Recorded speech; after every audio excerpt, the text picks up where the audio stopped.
Hoy visitamos en los estudios de Cadena SER de Valencia a su jefe deportivo, Pedro Morata.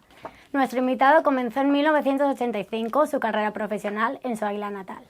Desde 1992 hasta nuestros días se encarga de los deportes en Radio Valencia y dirige el programa de máxima audiencia SER Deportivos Valencia. Buenas tardes, Pedro, ¿cómo estás? Hola, Esther, buenas tardes. ¿Por qué periodista, Pedro? Pues yo no quería ser periodista, yo quería ser empleado del Banco Popular. Menos mal que no lo fui, sobre todo ahora que lo acaban de rescatar el Banco Santander. El periodismo me atropelló. Fue una auténtica casualidad. Yo creo que soy periodista por ser mal portero. Esta es la realidad. De aquella primera etapa de Águilas a Murcia, ¿qué recuerdo te queda? Pues el recuerdo más entrañable que me queda es mi madre levantándose los domingos por la mañana a las 5:10, más o menos, de la madrugada. Yo tenía 17 años y mi madre se levantaba conmigo para verme cómo yo me marchaba en el automotor. Ahora está el AVE, pero antes era un automotor lo que existía. Y era un tren que hacía muchísimo ruido, que salía a las 6:10 de la madrugada de la estación de Renfe de Águilas, que estaba aproximadamente a unos 10 minutos caminando por un camino de tierra desde el bar de mi padre hasta la estación. Yo salía a las 6:10 de la mañana de allí y siempre me acuerdo de el vaso de Nesquik que me hacía mi madre, y mi madre en la puerta del bar, que no se metía en mi casa hasta que yo pasaba con el tren y la saludaba. Yo me iba todos los domingos por la mañana, hacía un programa en la SER, en Murcia. Me pasó un poco como a Pretty Woman, pero en versión radio. Yo era corresponsal, realmente era corresponsal de un programa especie Estudio Estadio que hacía la cadena SER en la región de Murcia, que se llamaba Gran Deportivo. Entonces esto era como un estudio estadio, digamos, de la primera división. Nada más que ese programa daba los domingos por la tarde a las 8, se llamaba Gran Deportivo, y daba las crónicas del Real Murcia, que entonces estaba en primera división. Era el Real Murcia de Tendillo, el Real Murcia de Manolo, el Real Murcia de Amador, del portero que vino del Barcelona, de Mohamed Timoumi, y daba las crónicas del Cartagena, que entonces estaba en segunda división, del Yeclano, del Lorca y del Grupo 13 de la tercera división de fútbol. El Grupo 13 de la tercera división de fútbol tenía 20 equipos y uno de los equipos era el Águilas. Entonces yo era el que daba la crónica, o sea, era el corresponsal de pueblo de uno de los 20 pueblos que daba la crónica del Águilas cuando jugaba el Águilas en casa. Y esto fue así porque yo sustituí a la persona que hacía eso porque se fue a hacer el servicio militar y yo me quedé haciendo el programa local en Radio Águilas. Entonces hay un momento en el que termina. Yo me iba a la casa de mi tía Catalina, que vivía en la parte de atrás del bar de mi padre, y me llamaban de Radio Murcia para dar la crónica del Águilas. 968-410-581. Ese era el número de teléfono de la casa de mi tía Catalina. Y había un señor allí que se llama Jesús Martínez Céspedes. Este señor era el realizador de Radio Murcia. Esta figura ya ha desaparecido prácticamente en las radios. Y ese señor vio un zagal en Murcia, aquí Chiquet, allí en Murcia zagal o zagalico, ¿no? Entonces este señor con 17 años vio que yo quizá podría comer de esto. Y cuando terminó la temporada de fútbol, donde yo solamente era el corresponsal del Águilas, yo jugaba en los juveniles del Águilas y estudiaba segundo de BUP. Esto era mi radiografía. Cuando terminó la temporada, el realizador de Radio Murcia me llamó al bar de mi padre y no sé cómo funciona hoy en la juventud, pero antes, en vacaciones, yo le tenía que ayudar a mi padre. No todo era gratis. Por las mañanas yo me quedaba en el bar de mi padre, le daba descanso a mi padre, me quedaba en el bar con mi abuelo y por las tardes ya yo tenía libre. aunque hubiese estudiado y aprobado los exámenes, daba igual. Yo tenía por las mañanas que ayudar a mi padre. Entonces me llamaron y me dijeron, oye Pedro, que vengas a Murcia, que queremos hablar contigo. Y yo digo, oye, pero no pasa nada, y yo ya sé que lo habré hecho mal, y yo pensaba que me iban a echar, es la verdad. Y no, me llamaron y me dijeron, mira, nosotros queremos que vengas a presentar tú el programa del que eres un vulgar corresponsal. Y ahí empezó mi historia en la radio. No lo pude, por eso digo que me atropelló, porque era una cosa no esperada. Y ya pues me iba los fines de semana a hacer el programa y los lunes me volvía para seguir estudiando segundo de BUP en mi Vespino azul que le compré a mi vecino el Cárdenas con el dinero que ya ganaba yo en esa época. ¿Y te sentiste apoyado por tus padres? Sí, totalmente. Totalmente.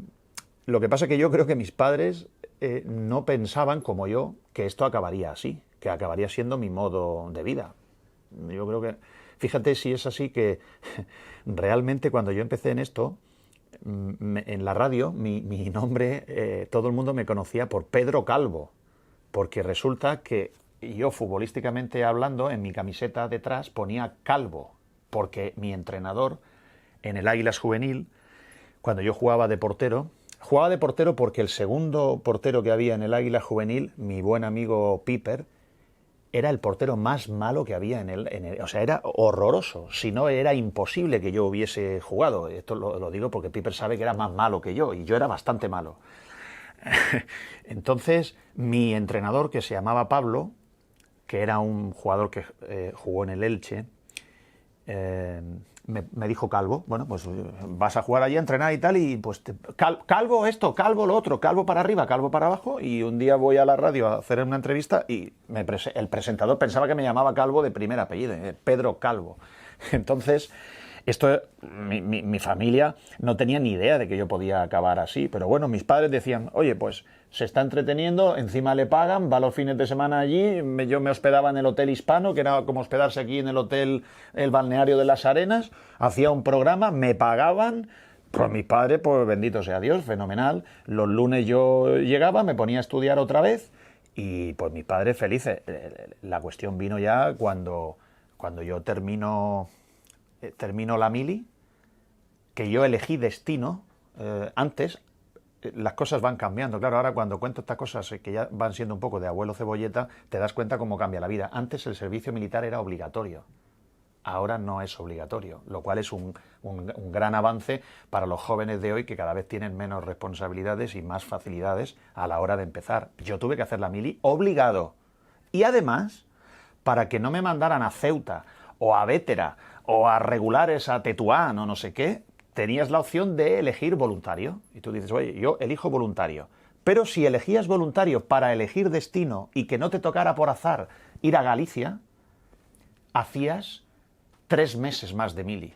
Yo tuve que hacer 15 meses de mili y elegí Gobierno Militar de Murcia porque estaba al lado de la radio y compatibilizaba. Claro, cuando terminé de hacer la mili, entonces la SER, con 18 años, 87... Sí, 18 años y medio. Tengo la gorra abajo, por cierto, la gorra de mi servicio militar. La SER me dijo, nosotros te ofrecemos trabajar aquí en la SER ya. ¿Pero cómo en la SER ya? Sí, que te quedas aquí con contrato en nómina. Y yo con 18 años tuve que dejar de estudiar porque ya tenía trabajo. Entonces mi madre, pues claro, dijo, ostras, Pedrín, me llamaba Pedrín. Todavía algunas veces me llama Pedrín. Mi madre me dijo, pero hijico, ¿no te vas a ir a vivir a Murcia? Sí, mamá, tengo que vivir allí. Y ya me parecía a mí que yo estaba en las antípodas estando en Murcia, que era 1 hora de Águilas, y ahora estoy a 3:30. ¿Hay alguna comparación entre aquellos años y aquellos medios con los de hoy en día? No.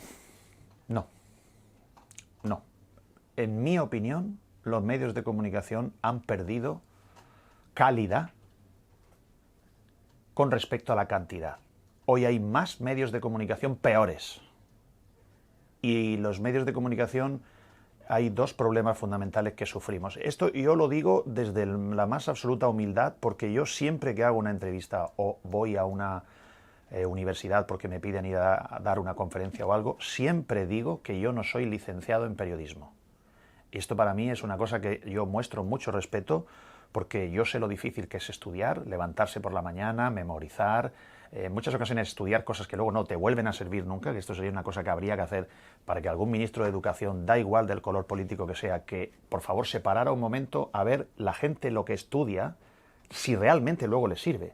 Porque yo es que no me ha servido en la puñetera vida hacer una raíz cuadrada, es que no me ha servido jamás en mi vida para nada. Y hay otro montón de cosas que estudiamos de pequeños y que luego de mayores no nos sirven para nada, ¿no? Bueno, me estaba desviando.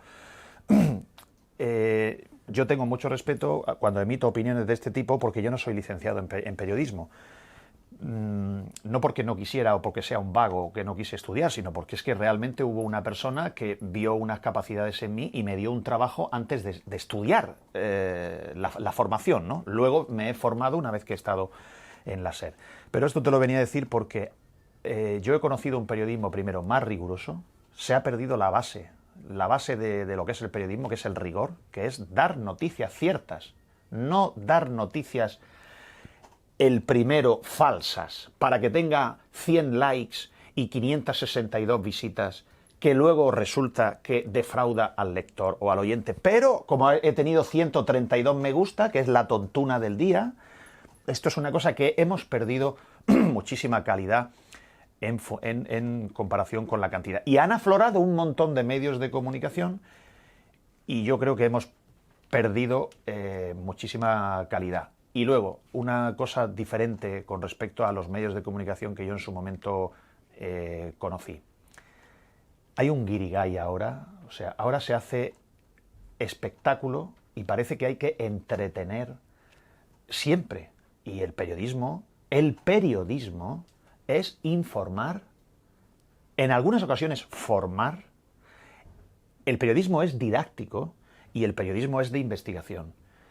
Pero ahora parece que hay que hacer un espectáculo, hay que pelearse, gritar, decir barbaridades. Invitan en programas, hay invitados que los llaman porque van a montar un guirigay. Y las redes sociales, que es el mayor veneno que ha embrutecido los medios de comunicación. Han ensuciado, envenenado, basureado los medios de comunicación. Pero sé que esto tiene una fecha de caducidad y, como siempre, todo volverá al origen y volveremos a los principios básicos. Sí que hay una cosa que creo que va a imponerse en el futuro. Y el otro día lo hablaba con uno de los dos directores generales de Vocento actualmente en España, que es uno de los grandes grupos de comunicación. Yo creo que en el futuro habrá que pagar por leer o ver o escuchar a los periodistas que tengan credibilidad. Ese es el desafío del futuro. Si tú tienes credibilidad y rigor, costará dinero escucharte. 25 años ya con nosotros. ¿Qué ciudad te encuentras al llegar? Valencia, a mí hay una cosa que siempre cuando me preguntan, siempre digo, es una gran ciudad sin los problemas de las grandes ciudades. O sea, yo, por ejemplo, cuando voy a Madrid me vuelvo con dolor de cabeza. Pero yo soy muy de pueblo. Yo veo una ciudad que es agradable vivir en ella, pero que no tiene los grandes problemas, por lo menos yo no los percibo, los grandes problemas de las grandes ciudades. O sea, aquí no hay gravísimos problemas de tráfico. Aquí no hay graves problemas de inseguridad ciudadana en el mayor porcentaje de barrios de la ciudad. Y luego la ciudad ha crecido a bonita, en mi opinión, bastante. Lo que me extraña es que esta ciudad no viva más de espaldas a un tesoro que tiene, que es el mar. Eso a mí me extraña, ¿no? Y también la ciudad y la comunidad sufre un complejo, en mi opinión. Yo ya me atrevo a decirlo, después de 25 años viviendo aquí en Valencia, me atrevo a decirlo. Si viviera 5 años nada más, no lo diría, porque me daría miedo que se enfaden conmigo y me apedreen dialécticamente, ¿no? Y si ahora con las redes sociales no te imaginas. Yo creo que hemos estirado más el brazo que la manga. Y además una de las cosas bonitas que tiene el periodismo, estirar más el brazo de la manga, ¿por qué lo digo? Porque tenemos un montón de grandes edificios que los debemos. Es como si tú ahora te compras un coche, una moto y un quad. Sí, qué guay, pero los debes. Tienes un problema, ¿eh? Es que es muy guay cuando te montas en el coche y en la moto, pero es que los debes. Y es que un día te los van a quitar. Es que vas a tener un problema y cuando vayas a sacar dinero de tu tarjeta para comprarte un pantalón nuevo o para comer, es que resulta que te habrán embargado la tarjeta porque te ha venido la nómina o el préstamo, digamos, o el cargo de cualquiera de esas cosas. Y en la Comunidad Valenciana hemos hecho muchísimas obras porque nosotros no debemos ser menos que, y las hemos hecho y ahora las debemos. Y yo esto he tenido la fortuna de podérselo preguntar a quien es el responsable de ello, que es una de las cosas que te da el ser periodista, el poder tener una ventana más grande, más privilegiada y en color y no en blanco y negro para saber el porqué de las cosas. Yo me he sentado delante de Paco Camps, al que ahora no le llaman ni sus propios consellers que él nombró. Esto es una de las cosas de la vida que también he aprendido. Cuando ya no tienes el cargo, descubres quiénes son tus amigos. Y yo le pregunté a Paco Camps, pero Paco, ¿esto cómo lo hemos hecho? ¿Por qué lo has hecho? Y me dio una explicación que ahora unos estarán de acuerdo y otros no, pero es la explicación, la real. O sea, ¿por qué hicimos la ciudad de la luz, Terra Mítica, la ciudad de las ciencias, y ahora tenemos una deuda de más de 40.000 millones de euros? Pues el presidente de la Generalitat me hizo a mí esta reflexión. Mira, Pedro, nosotros tenemos una deuda histórica de 12 o 13.000 millones de euros que nos debe el Estado español en función del ratio de personas que viven aquí por impuestos que pagamos, y como no me los pagan, pues yo decidí, a cuenta de lo que me deben, me voy a poner a hacer edificios emblemáticos que se merece esta comunidad. Y así estarán obligados a pagármelos. Y digo, ya, pero es que vamos por delante. Hemos hecho los y ahora los debemos. Sí, pero por lo menos eso está en ladrillo. Se debe, pero hecho está. Ya nos lo pagarán. Digo, bueno, pues bien, Paco, pues esa es la explicación. Casi recién llegado a Valencia, el Valencia se convierte en una sociedad anónima deportiva y con él tu primer encontronazo serio con un dirigente, su presidente. ¿Crees que esa línea editorial te benefició o te arrepientes de algo? No, no me arrepiento de nada, lo volvería a hacer. Bueno, ahora con 48 años lo volvería a hacer sin dudar, sin dudar. Si lo hice con 23, que era un crío, sí, porque hoy yo de verdad muchas veces veo gente con 26 y 27 años, y 28 y 30, que están todavía en el domicilio paterno, y hablo con ellos y digo, chico, espabila ya, ¿no? Y yo con 23 años no era un crío, yo me consideraba ya un hombre, ¿no? Pero si lo hice con 23 años, recién llegado aquí, para mí llegar aquí de Murcia es con todos mis respetos, ¿no? Pero Murcia es como un barrio metropolitano grande de Valencia, ¿no? Valencia es 4 veces Murcia, o 3 veces. Y lo tengo clarísimo. Mi posición editorial con respecto a Paco Roig en su momento es la que tocaba. Se ha demostrado con el tiempo que es la que era. Es decir, Paco Roig es un señor que, por resumirlo, se aprovechó del Valencia Club de Fútbol para ganar dinero. Y lo ganó. Y mucho. Como es un manirroto, lo volvió a perder. Allá él, por supuesto.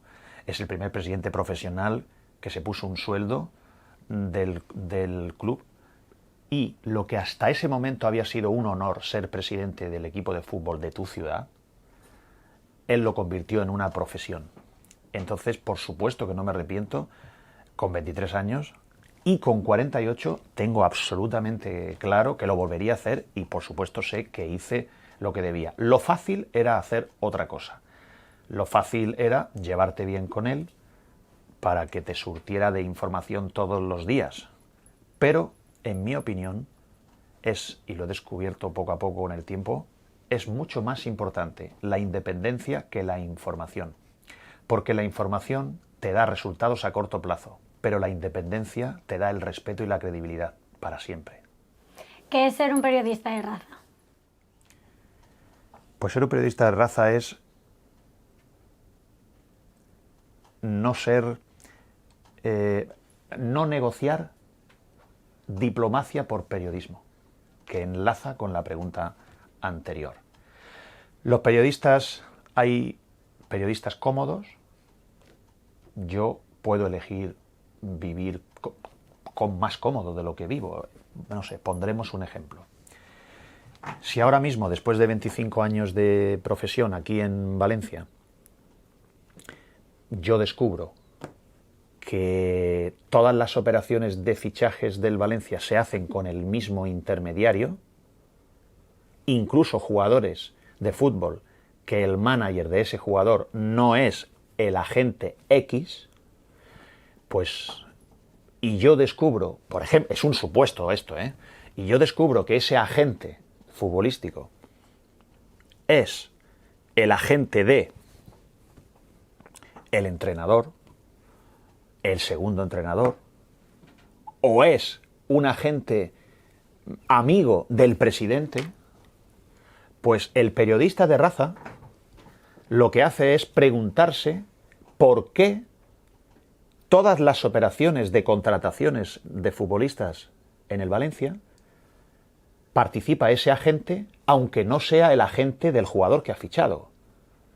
Eso seguramente te va a traer algún problema con o el presidente o el entrenador. Por tanto, yo tengo dos opciones. Una, periodista cómodo. No digo nada, miro para otro lado. Periodista de raza, yo llamo. Oye, fulánico, ¿por qué tu agente está en esta operación y en esta operación que no debe estar?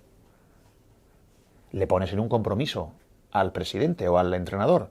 Luego, cuando le llames al presidente para preguntarle a qué jugador va a fichar, no te lo va a decir. Me da igual. Para mí es más importante que mi audiencia sabe que si hay una mangarrufa, yo lo voy a decir. Porque mi audiencia, yo elijo el respeto antes que la información a corto plazo. ¿Te sientes identificado de alguna manera con la obra de José María García? Sí. No con las formas, en ocasiones, pero sí con el método. Eso es periodismo. Pero hay veces en las que los periodistas, y esto es una auditoría mía propia que yo me impongo, y yo, al lado de José Ramón de la Morena o de José María García o de periodistas de este nivel, yo soy un grano de arena de la playa de la Malvarrosa, sin hacer ninguna comparación.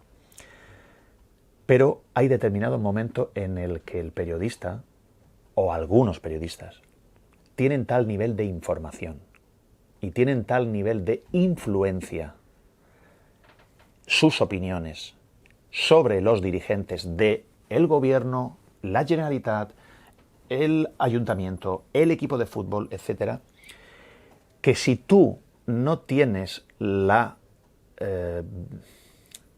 medida, la mesura de no rebasar determinadas líneas para no ser parte de la noticia, sino contador de la noticia. Y hay ocasiones en las que yo pienso que a los periodistas que tienen o tenemos o podemos tener mucha influencia, se nos va un poco el freno de mano y cometemos errores porque quizá atravesamos la línea del formar parte de la noticia a contar la noticia. Entonces yo, mis recuerdos, yo recuerdo a José María excediendo en algún momento su profesión. No le culpo ni le achaco nada porque sé que es un riesgo que solamente lo entiendes, que puede pasar cuando estás en esa posición. Pero sí, a tu pregunta, yo estoy cerca del método y de la forma de hacer periodismo de José María García, pero no de algunas veces que se ha rebasado esa línea, y eso me sirve a mí como espejo para intentar que no me pase a mí, y seguro que en algún momento no lo consigo.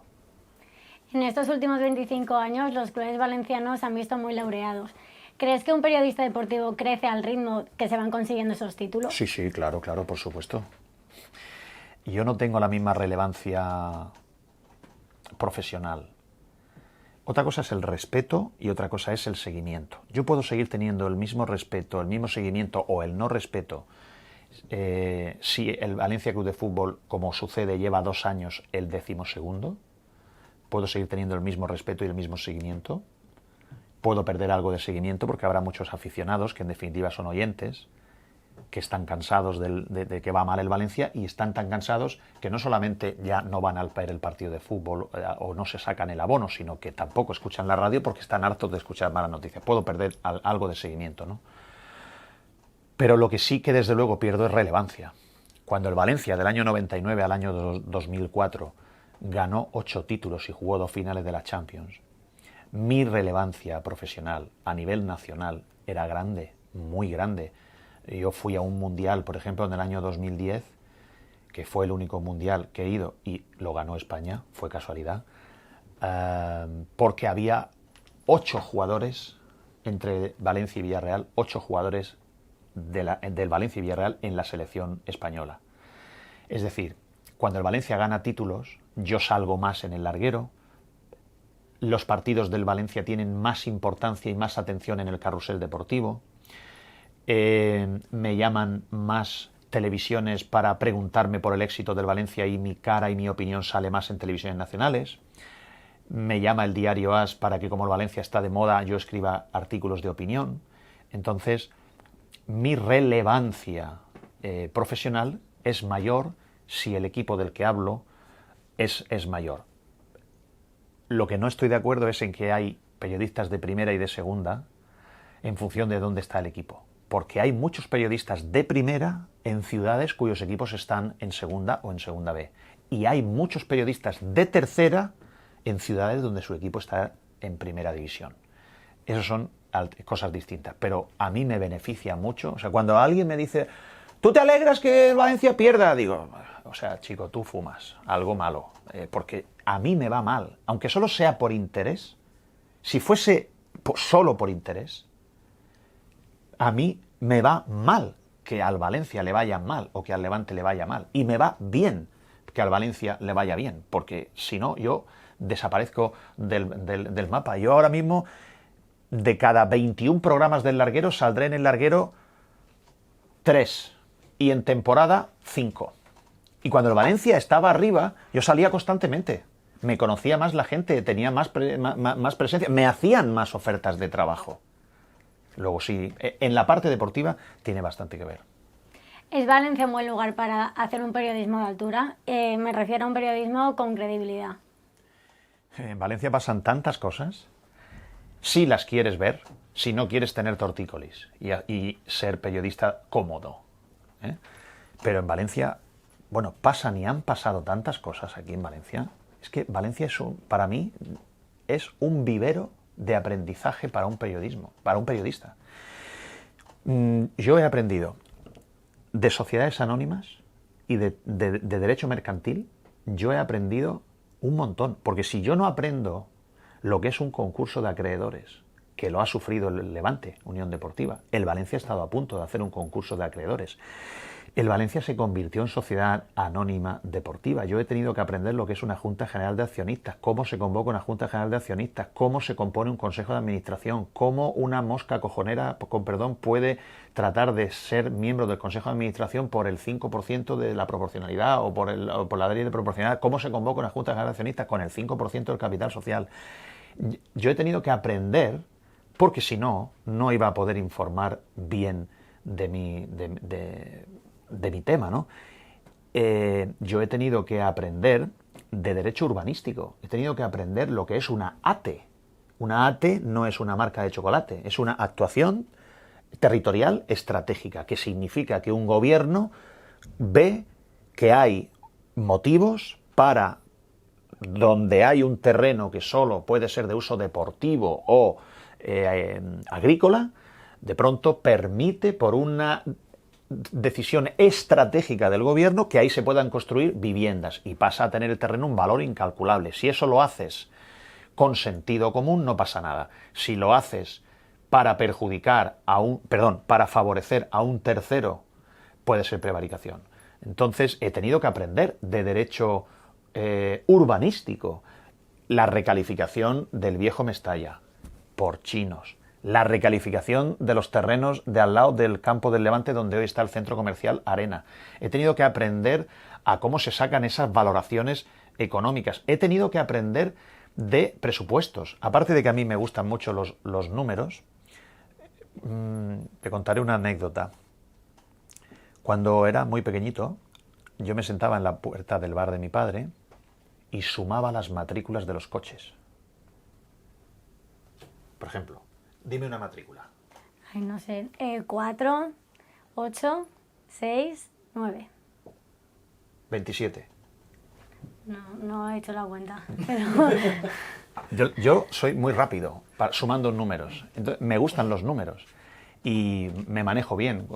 Me gusta explicarle a la gente, oiga, mire, usted quiere que yo le diga que el Valencia va a fichar a Albiol, pero es que entre lo que vamos a ingresar y lo que ya sabemos que vamos a gastar seguro, es que nos faltan 47 millones de euros. Entonces, si fichamos al Albiol, nos faltan 53. Y si no lo fichamos, nos siguen faltando 47. Por eso no fichamos al Albiol.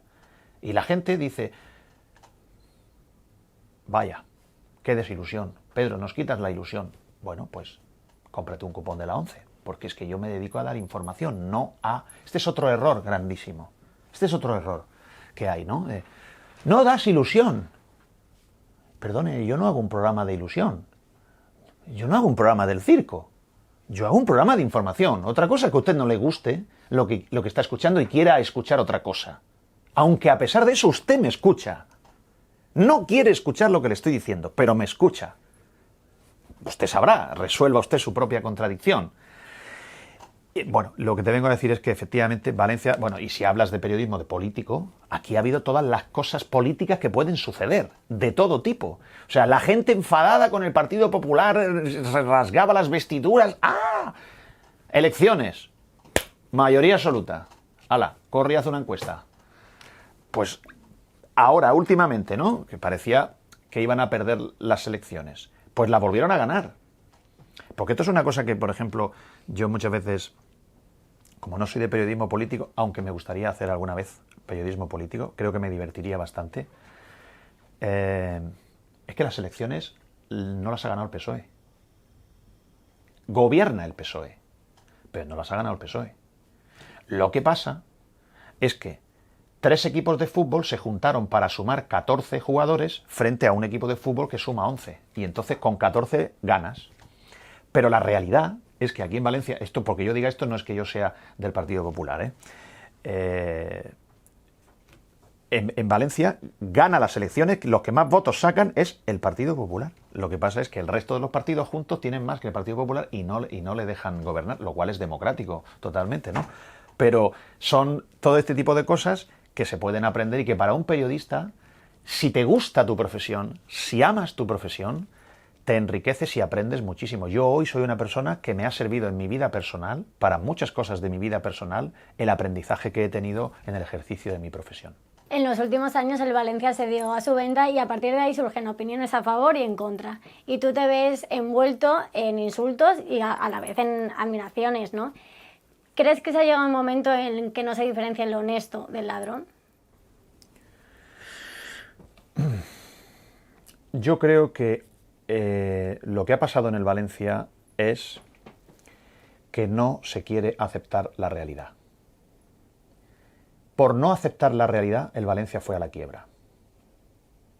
Y por no aceptar la realidad, la gente no quiere asumir que ya no tiene nada que decir en el Valencia. Hoy la gente puede decidir no ir al cine porque estoy harto de la película que me ponen. Pero oiga, usted no puede cambiar el dueño del cine. Es que el cine lo vendió, porque usted el cine no podía abrirlo, no podía pagarle al cinéfilo, no podía pagarle al cámara, no podía pagarle al acomodador. Y entonces usted por su mala cabeza, porque usted quiso tener el mejor cine del mundo, usted hizo un cine muy caro que no se puede permitir, y usted debe el cine. Y resulta que usted ya no tenía para darle de comer a su familia porque usted era deficitario. Entonces usted tuvo que vender el cine. Por tanto, primero, es que resulta que la realidad es que usted no ha aceptado todavía que por culpa suya usted ha tenido que vender el cine. La culpa no es del que le ha comprado el cine. es usted que ha gestionado mal. No me explique cómo. Oiga, usted sabrá. La realidad es que el cine estaba en quiebra. Y usted ha tenido que vender el cine. Porque usted ya no lo podía seguir llevando. Y lo ha vendido. Muy bien. Primera cuestión. No aceptas la realidad de que tú has arruinado el cine. Llámese Valencia Club de Fútbol, ¿no? Y la segunda realidad. Ahora, tú, que ya has vendido el cine, pretendes, como si siguiese siendo el dueño del cine, llegar allí y decir, oye, en vez de 6 acomodadores, 4. Los asientos que los cambien de rojo a azul. Oye, en vez de películas 4, que pongan 8. Oye, el que pone la película, ese no puede ganar 1.000 euros, que ese es muy bueno, que gane 2.000. Oye, pero espera un momento. Pero si tú ya no mandas aquí. Hombre, ¿cómo que no? Si yo sigo viniendo. Pero si yo sentimentalmente el cine, pues si fue de mi familia, lo fundé yo, tal. Y además, yo sigo viniendo a ver todas las películas. Ya, me parece fenomenal. Pero es que el cine no es suyo. ¿Me ha entendido usted? Que no es suyo el cine, que es mío. No, pero es que el cine está aquí en Valencia, usted no se preocupa del cine. Bueno, pero perdóneme, que ya haré yo lo que yo quiera con el cine. No, pero es que el cine forma parte de mi vida. Ya, pero es que usted lo ha arruinado. Entonces, dos grandes problemas que hay en el Valencia son estos. Vienen todos de no aceptar la realidad. Y sobre todo de uno mayor. Delirios de grandeza. Yo es que lo siento mucho, pero de verdad que me encantaría mucho. Me encantaría muchísimo, mucho. De verdad, me gustaría conocer a Claudia Schiffer. Es que me encantaría. Pero es que yo o acepto que seguramente no la voy a conocer en mi vida, o si no, luego terminaré pataleando y diciendo, es que estoy frustrado, es que vaya... No, pero pues no me puedo frustrar por pretender una cosa que está fuera de mi alcance. Y no puedo decir, bueno, pues que no tengo yo que no tenga fulanico, el marido o el novio de Claudia Schiffer. Pues Pedro, pues porque tú eres Pedro Morata y no eres el otro. Entonces, cuando no aceptamos nuestra realidad, cometemos errores pre y post. Y aquí casi todo lo que nos ha pasado en el fútbol es por culpa de no aceptar nuestra realidad, de no aceptar nuestros límites, de lo que, digamos, llanamente se llama tocar tierra. ¿Qué te ha aportado en lo personal tu querido anuario o el actual Yo Soy Noticia? Pues me ha aportado una manera de poder ser empresario y periodista a la misma vez.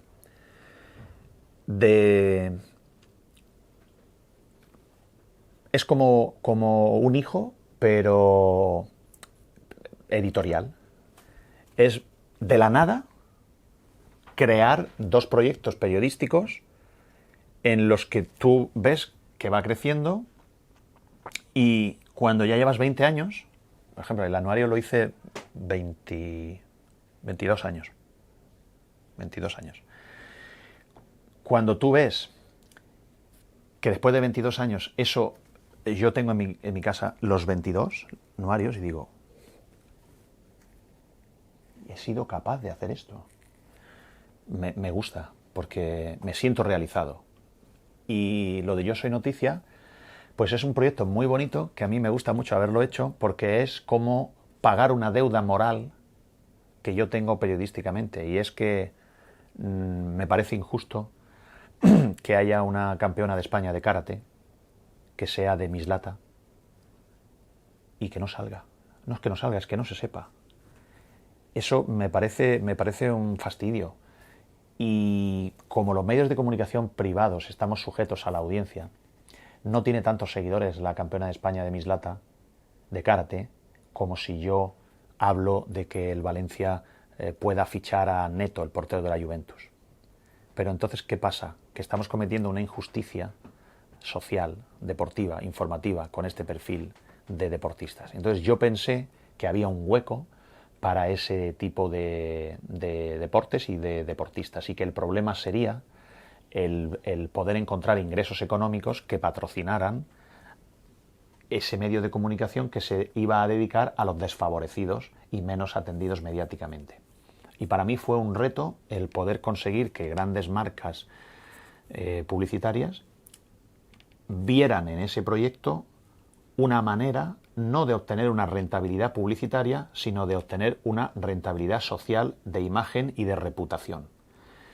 Y ahora me siento especialmente satisfecho porque cuando me escriben personas que han ganado un campeonato de Europa de karate, yo les digo, escribe en Yo Soy Noticia, tú mismo, públicalo. Y sé que les estoy dando una plataforma, además de que también se la estoy dando a jóvenes periodistas que tienen también una manera de poder empezar a foguearse y, como yo digo muchas veces, aunque no cobres, porque el periodismo está en una fase muy mala, pero hoy día hay que invertir, aunque sea sin cobrar, pero tu sueldo es mostrarte, estar en el escaparate. Ese ya es tu sueldo. Tienes la suerte de que hay 1.800 que no consiguen que les dejen estar en el escaparate gratis. Pero tú has conseguido que estés en el escaparate gratis y la gente pasa por delante. La gente es mi Jesús Martínez Céspedes, que un día te puede ver y decir, oye, qué bien lo hace. No cobras nada. Pero si no estás haciendo eso, no habrá un Jesús Martínez Céspedes que te pueda ver y decir, este puede comer de esto. Por tanto, tu sueldo es estar en el escaparate trabajando gratis y da gracias que tienes una posibilidad de mostrarte. Eso es una cosa hoy para los periodistas bastante fundamental que yo les recomiendo a todos que lo tienen que tener en la cabeza. Acabo, Pedro. 25 años dan para mucho y has narrado éxitos, has entrevistado a talentos como Santi Cañizares o David Albelda, dirigentes como Arturo Tuzón o Kiko Catalán, y encuentras adversidades, críticas, decepciones, cansado. Pedro, ¿te sientes querido? Pues esta es una gran pregunta.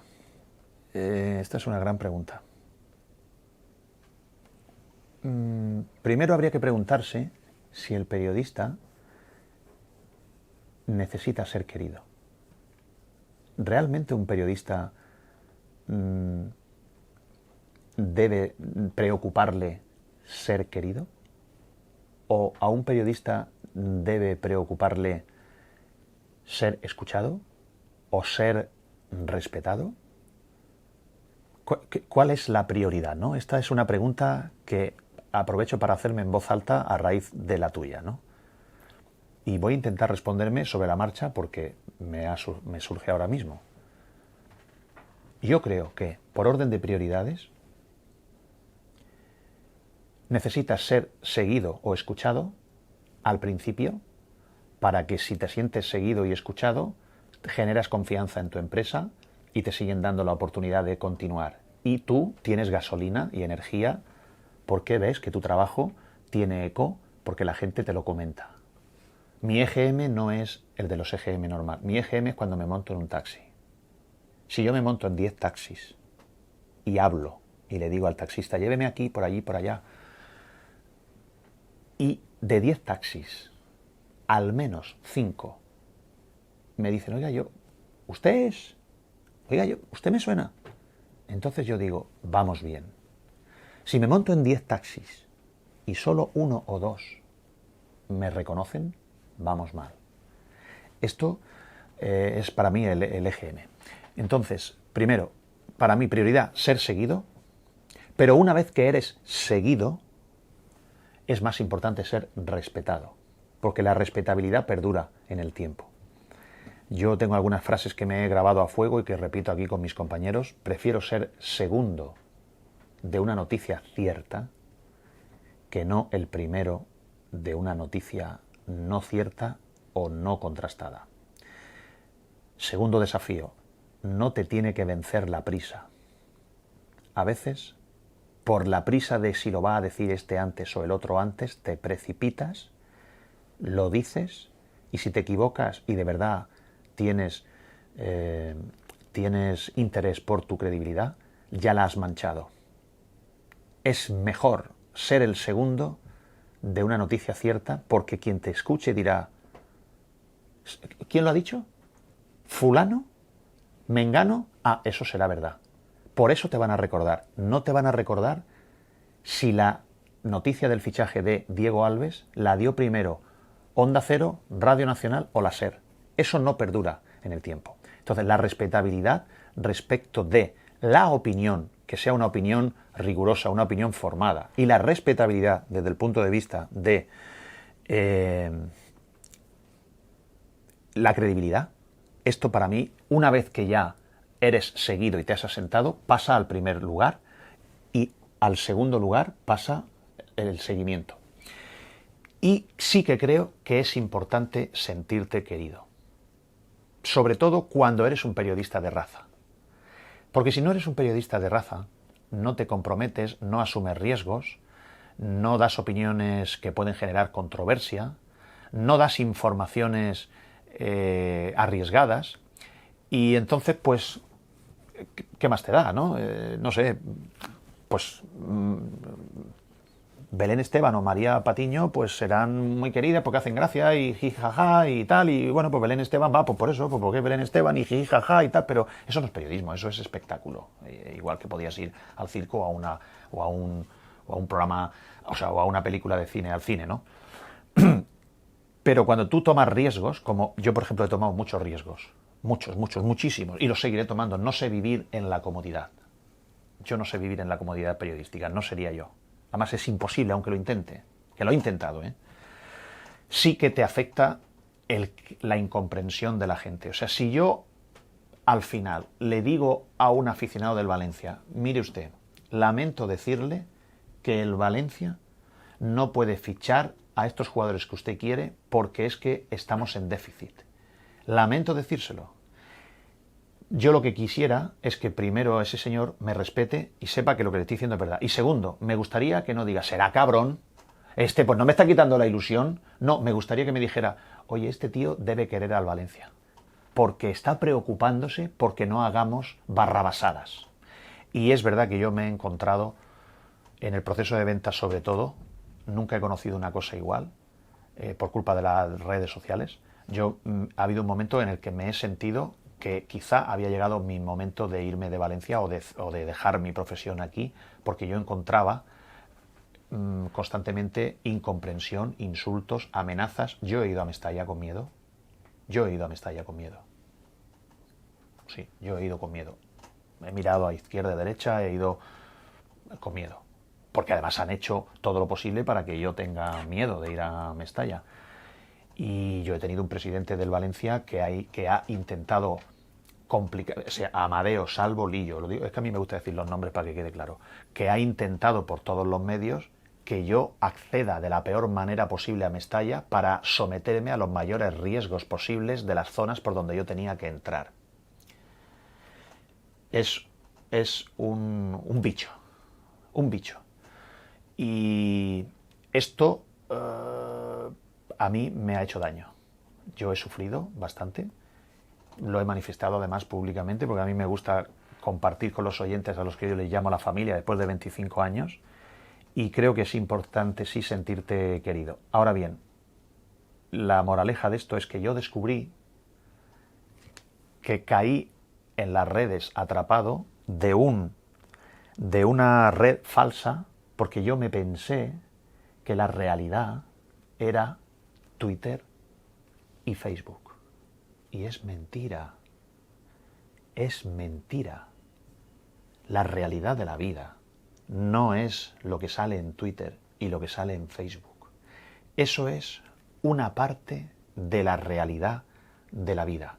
Además, una parte de la realidad de la vida de gente activa que tiene unas motivaciones que, si vamos al origen, hay mucho personas frustradas, personas desocupadas, personas que en el fondo quisieran ser periodistas y no pueden, personas que les gusta contar su vida. Porque, ¿por qué en Facebook nos vamos de paella y colgamos la foto? ¿Por qué? ¿Por qué? Eso tiene una motivación. Es porque queremos que alguien lo sepa, porque queremos que la gente lo sepa. ¿Por qué? Por vanidad. Y hay mucha gente que tiene la vanidad de ser un hater y de, como no puede estar en tu sitio ni opinar como tú, de tú a tú la red social le permite decirte una barbaridad. Y tú, como con una identidad una sola persona puede hacer 10 identidades en Facebook o 10 identidades en Twitter, tú te piensas que hay 10 personas que te están insultando y es una puñetera mentira. Es un tarao o frustrado que tiene el tiempo que yo no tengo y que las personas buenas no tienen para hacerse 10 identidades de Facebook y 10 identidades de Twitter, que es un coñazo cuando te tienes que dar de alta en Twitter y en Facebook, y más cuando te tienes que dar de baja, y tiene el tiempo para hacer eso, y tiene el tiempo para luego dedicarse a ir cambiando de identidad para ir diciéndote barbaridades. Y la gente buena, la gente que tiene buen corazón, la gente que tiene trabajo, la gente que tiene buen fondo, no se dedica a estar en las redes sociales porque o tiene trabajo que hacer, o tiene cosas más importantes que hacer, o simplemente no entra al basureo de las redes sociales para que al final hasta le puedan insultar y lo lea su hijo o su hija. Y yo descubrí eso gracias a que un día se me ocurrió una luz, compré una tarjeta de 3 euros de teléfono móvil, una SIM, y lo metí en un teléfono móvil y vi el número por la radio. Y dije, quien quiera hablar conmigo directamente, este es el número de teléfono mío, no el personal. Mira, yo siempre llevo 2 móviles, como John Wayne, 2 pistolas, yo llevo 2 móviles. Uno es el mío personal y el otro es PM Confidencial. Pues le puse un nombre. Me acordé de la película LA Confidencial y yo le puse PM Confidencial. En este momento aquí yo tengo localizados con su nombre, número de teléfono, apellidos, ciudad, edad y profesión a 5.251 personas que lo miré anoche. Y me escriben. Y esta sí que es la realidad. Porque aquí me escribe gente que me critica o que me hace una crítica y tal, pero yo sé cómo se llama, pero lo hace con respeto, porque sabe que yo sé quién es él y que le puedo llamar. Y esta es la realidad, no el Twitter y Facebook. Esa es una realidad manipulada y edulcorada. No porque no me guste, sino porque lo estoy argumentando. Y esto a mí me ha curado. Las redes sociales han hecho muchísimo daño y estoy seguro que con el paso del tiempo la gente va a hacer un efecto inverso de lo que ahora mismo está pasando. Si te das cuenta, ahora mismo mola, todo el mundo tiene Instagram, Twitter, Facebook, Pinterest. O sea, no sé, porque no inventan algo más, las paradas de autobús, sino también habría gente que estaría, ¿no? Bueno, yo creo que a la larga la gente hará lo contrario. Se irá saliendo de todos esos sitios y volveremos otra vez al origen, a que lo importante es la privacidad y solo la publicidad con los que nos quieren, con los que nos interesa. Iremos retrocediendo, en mi opinión, esto a lo mejor yo estoy loco y es al contrario, pero yo creo que la gente se irá quitando de las redes sociales por todas estas cosas. Muchas gracias, Pedro, por este rato que has pasado con nosotros. Bueno, ahora yo tengo el comodín del entrevistado, ¿no? Y ahora el comodín del entrevistado es hacerte yo una pregunta. ¿Hay alguna pregunta que hayas pensado hacerme y que no te has atrevido a hacerme? No. ¿Ninguna? Ninguna. Pues entonces ya no tenemos nada más que hablar. Gracias por la entrevista.